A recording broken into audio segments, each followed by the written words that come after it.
Lesson 2: Old Testament History and Christian Typology. Now we turn to the Old Testament. The story begins with a central Christian doctrine. God freely created all things out of nothing, a concept known as creatio ex nihilo. Genesis repeatedly affirms that this material creation is good, directly countering any view that the physical world is evil. As salvation history unfolds, a foundational event is the Exodus. Here, God liberates Israel from bondage in Egypt. This saving act constitutes Israel as a people and sets a pattern for salvation.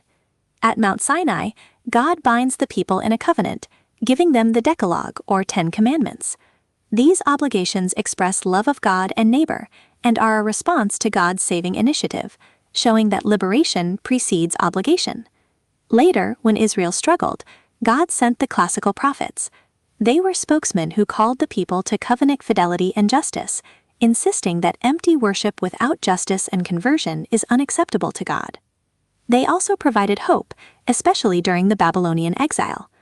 The exile was a massive crisis, but it deepened Israel's theological reflection on sin, monotheism, and the hope of restoration. For Christians, the Old and New Testaments share a profound continuity. Through a method called typology, Christians see Old Testament persons, events, and institutions, like the Passover lamb and the Exodus, as figures that are more fully fulfilled in Christ and the Church. The Old Testament is never discarded. Rather, God's saving plan is unveiled in its entirety in the New Testament.